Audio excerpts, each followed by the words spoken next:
A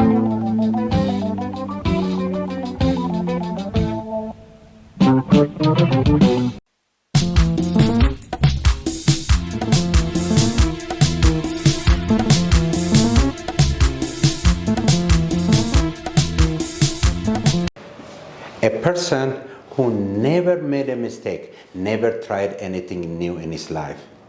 Albert Einstein. Let me add some more. Never made the same mistake twice. There are so many new ones. Try a different one each day and learn from it. If you want to use English, please don't afraid to make a mistake.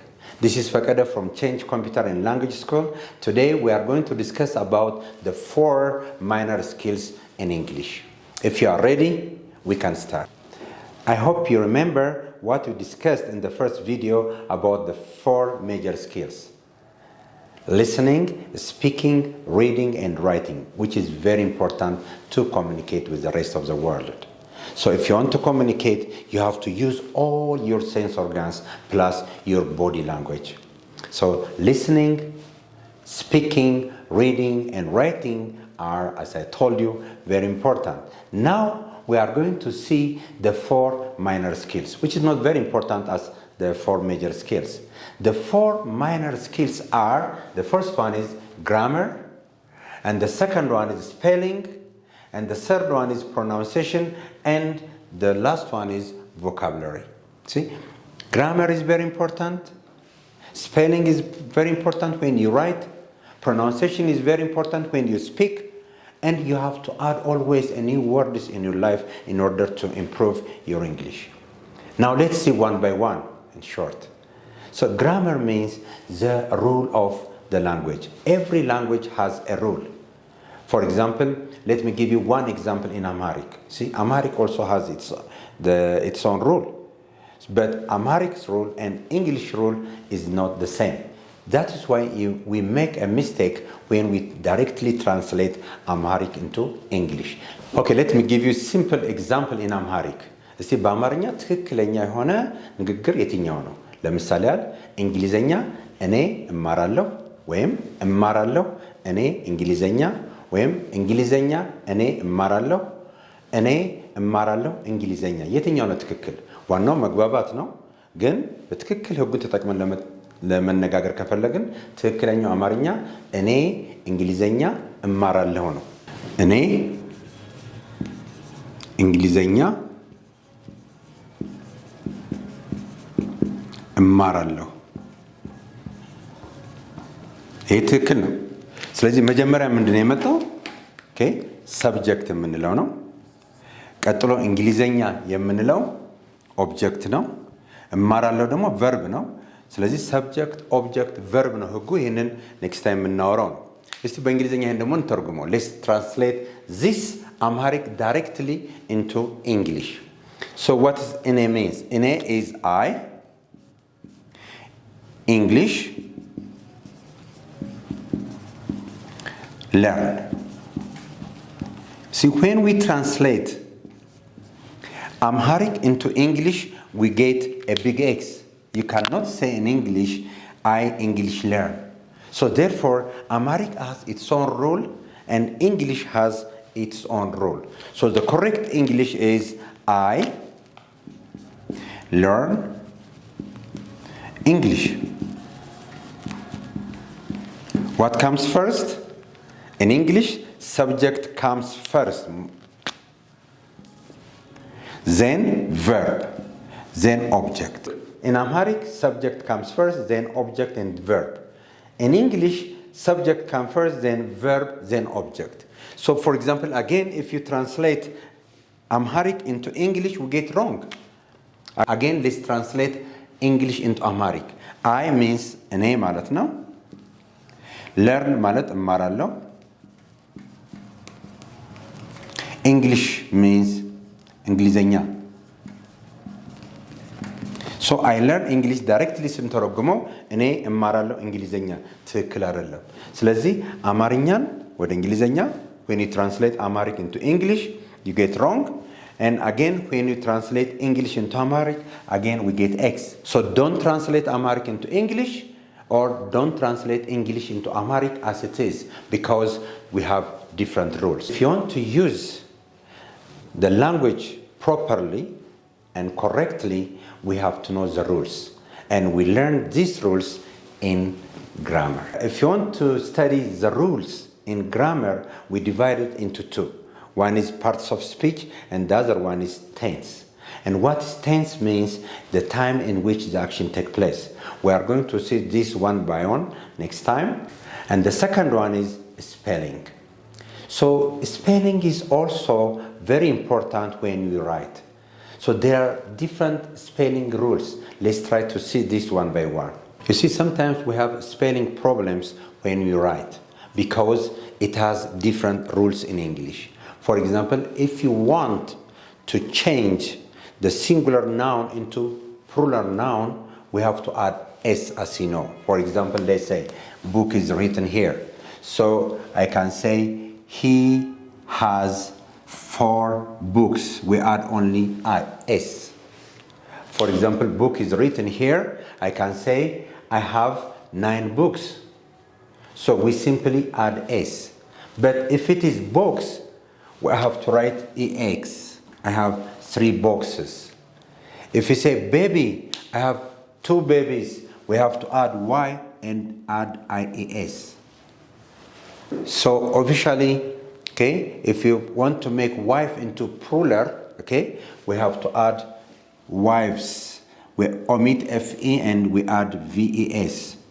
If it is shelf, to make it plural, we omit F and we add again VES.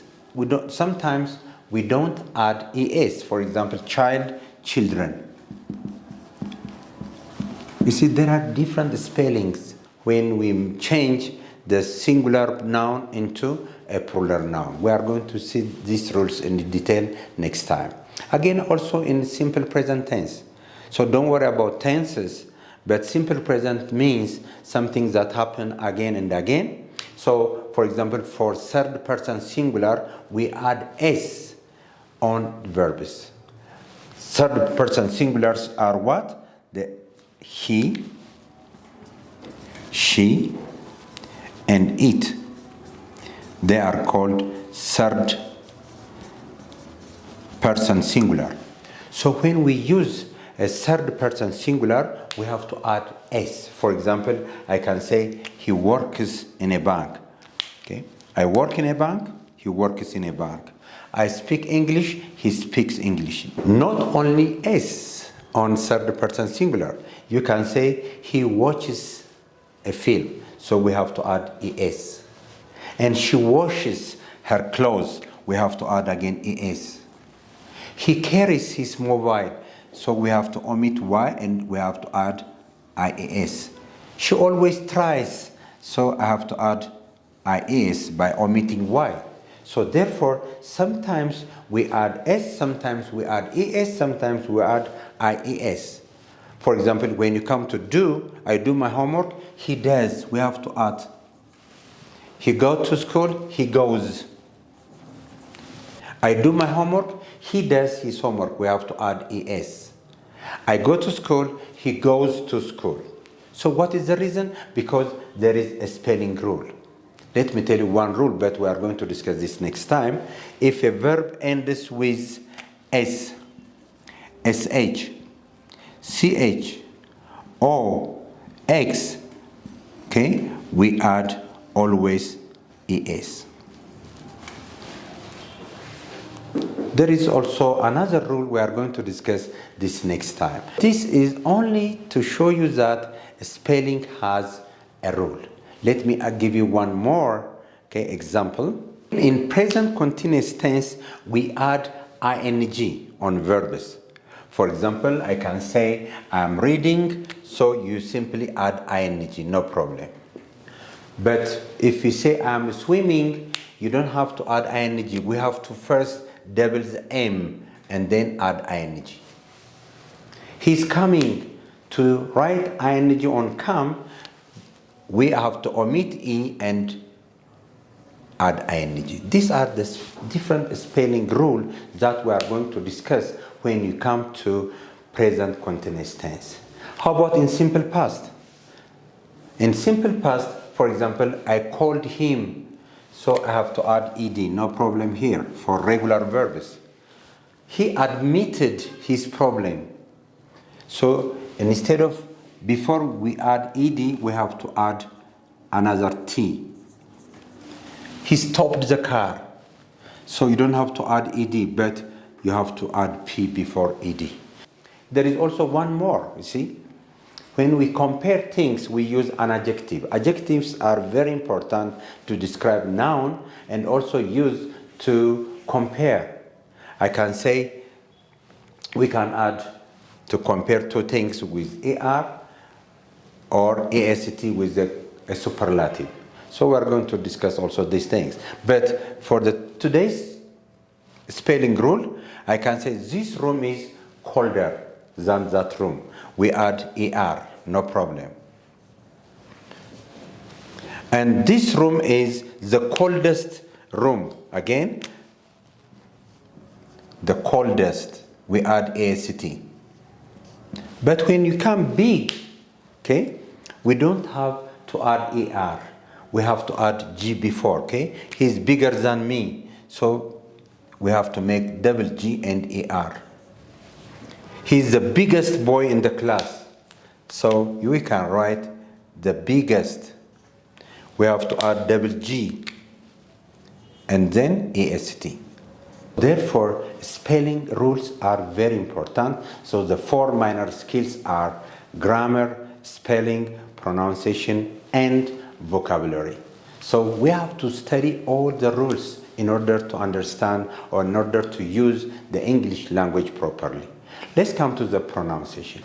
Again, in a pronunciation, there is also a rule. If when you are just speak with someone, if you don't pronounce properly, he may not understand you. There are some words which is very difficult to read. For example, let's say, read this one. H-E-F. How can you read this H-E-F? It's not chief, it is chef. And read this word, C-H-A-O-S. C-H-A-O-S. Can you read this one? And this is chaos. And read the last one, B-O-O-S-T-I-N-G. Can you read that? It's not boasting, it is boosting. You see, some words are very difficult to pronounce. You see, when we pronounce, sometimes we have to take care of the letters which is silent in words. For example, look, knob, K is silent, no, N is silent, knee, K is silent, knife, as you know, K is silent. Tsunami, so T is silent, and honest, H is silent, psychology, and P is silent. So these are some of the important things we have to know when we pronounce. Sometimes some words have a different name. For example, if you have CH, when you say stomach, so the CH is pronounced as K. Look, ache. We have headache, so the spelling is A-C-H-E. So CH again is pronounced as K. Okay? So look, headache, A-C-H-E, and earache, stomachache, backache. So ache means pain. So CH here pronounced as K. Architecture, CH again, architecture. You will pronounce CH as K. Okay, some of us, we read this as water, W-A-T-E-R, but it is wrong. We have to read it like water. And we also read this as computer. But you have to read it like computer. And don't read this as beautiful. Read it like beautiful. Do you know why? There is a rule. If a letter T comes between two vowels, If T comes between two vowels U and E, if T comes between two vowels U and I, we pronounce it as D. So water, computer, and beautiful. So we are going to see this one by one. For example, look. Okay, again, read this one. This is what it is. So when you pronounce, again, as I told you, T is between two vowels, and we pronounce it as D. So this is what it is. Say it again. This is what it is. Again. This is what it is.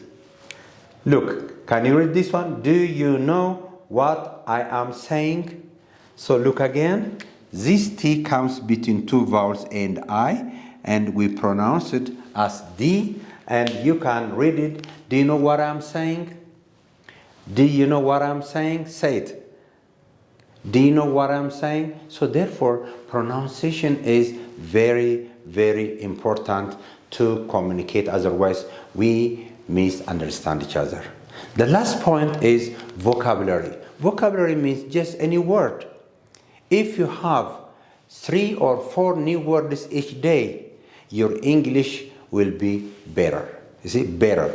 So better spelling is B-E-T-T-E-R.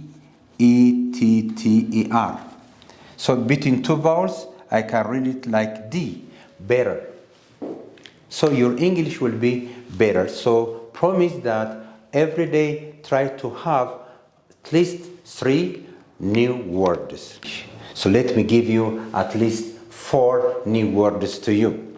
The first one is thigh. That is the body above the knee. Okay? And the other one is chef. Chef means a trained or a skilled cooker.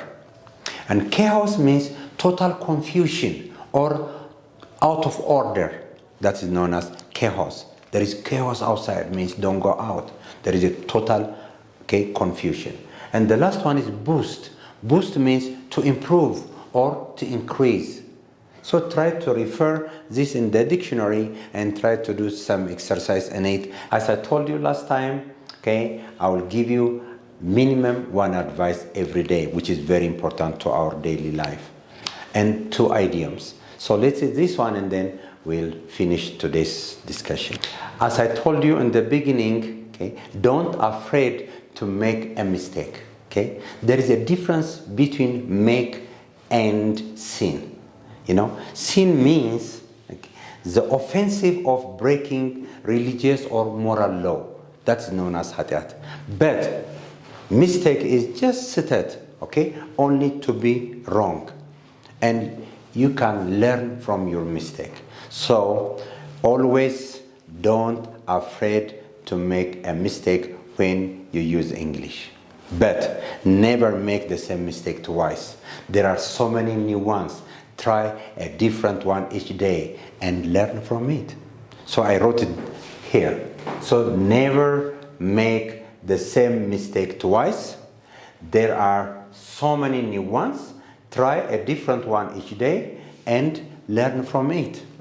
Share this to all your friends and try to memorize it and tell to somebody, and at the same time you will improve your English. The last point I'm going to share to you is about personality idioms or character idioms.